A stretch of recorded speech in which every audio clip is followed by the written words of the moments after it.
नमस्कार, आदाब, स्वागत है आप सभी का। आप देख रहे हैं NTS न्यूज चैनल। वक्त हो चुका है दिन भर की बड़ी खबरों का, तो आइए एक नज़र डाल लेते हैं दिन भर की बड़ी खबरों पर फटाफट अंदाज में। कर्नाटक चुनाव से पहले भाजपा को लगा 440 वोल्ट का झटका। बीजेपी मंत्री ने मोदी के मुंह पर मारा इस्तीफा। कांग्रेस में शामिल होते ही मोदी शाह की उड़ाई धज्जियां। भाजपाइयों में मचा हड़कंप। कांग्रेस खेमे में जश्न का माहौल। आगे बढ़ने से पहले वीडियो को लाइक कर लें। चैनल पर नए हैं तो चैनल को सब्सक्राइब कर लीजिए, साथ में बेल आइकन भी प्रेस कर लीजिए और वीडियो को ज़्यादा से ज़्यादा लोगों में शेयर कीजिए। और आप किस राज शहर से न्यूज़ को देख रहे हैं कॉमेंट में जरूर लिखिए। कर्नाटक चुनाव से पहले बीजेपी को बड़ा झटका। मंत्री वी सोमन्ना कांग्रेस में हो सकते हैं शामिल। पूरी जानकारी आपको विस्तार से देंगे, वीडियो को अंत तक जरूर देखें। बता दें कि विधानसभा चुनाव से पहले कर्नाटक के आवास मंत्री वी सोमन्ना पार्टी की चुनाव प्रबंधन समिति में अपना नाम शामिल नहीं किए जाने के बाद भाजपा छोड़ सकते हैं। आपको बता दें कि यहाँ पर सूत्रों के हवाले से मिली जानकारी के अनुसार पार्टी को शर्मिंदगी से बचाने के लिए सत्ता पक्ष ने सोमन्ना को अपनी चुनाव प्रबंधन समिति में शामिल नहीं करने का फैसला किया है। बता दें कि इस महीने की शुरुआत में भाजपा के राष्ट्रीय अध्यक्ष जेपी नड्डा द्वारा बीजेपी की पहली जन संकल्प रथ यात्रा निकाली गई थी। इस यात्रा में मंत्री सोमन्ना शामिल नहीं हुए थे। इसके साथ सोमन्ना ने कहा है कि मैं ठहरा हुआ जल नहीं हूँ, मैं बहता पानी हूँ। क्षेत्र की जनता ने मुझे अपने बेटे के रूप में देखा है। मैंने किसी के बारे में एक शब्द नहीं बोला। मैंने प्रदेश अध्यक्ष और मुख्यमंत्री से कुछ मुद्दों पर बात की। मेरे निर्वाचन क्षेत्र के लोगों ने मुझे अपना बेटा माना है। मैं अभी 72 साल का हूँ। मेरे पास अब करने के लिए कुछ नहीं है।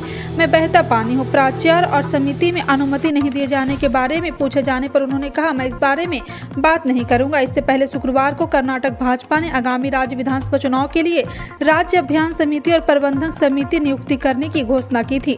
बता दें कि मुख्यमंत्री बसवराज बोम्मई को इस अभियान समिति की अध्यक्षता सौंपी गई है। वहीं ऐसी खबरें आ रही कि पूर्व मुख्यमंत्री BS येदियुरप्पा को कैंपेन कमेटी के चेयरमैन का पद दिया जा सकता है।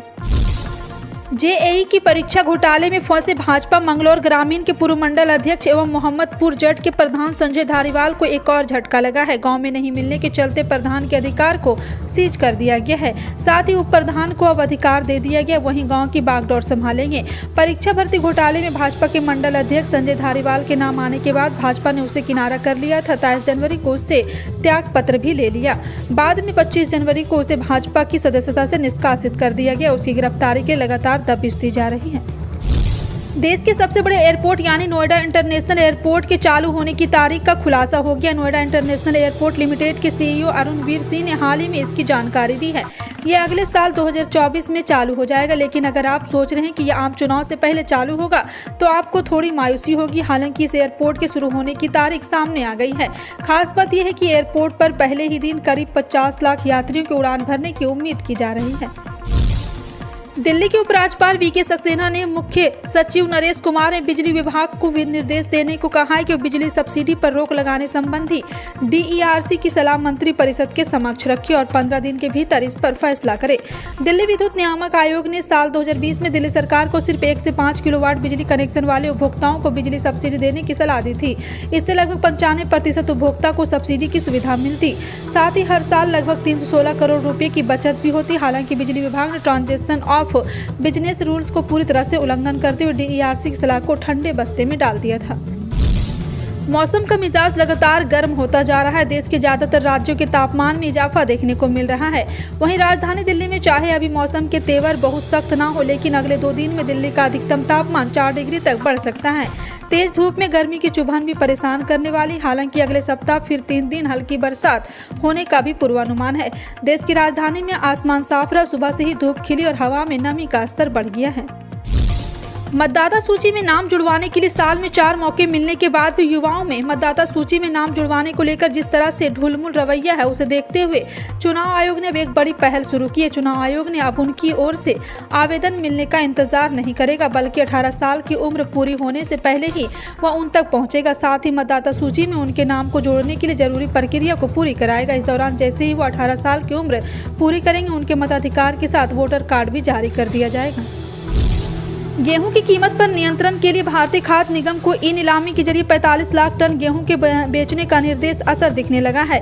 5 नीलामियों में अभी तक 28 लाख टन से ज्यादा गेहूं की बिक्री की जा चुकी है। इसके चलते गेहूं के मूल्य में स्थिरता आती दिख रही है।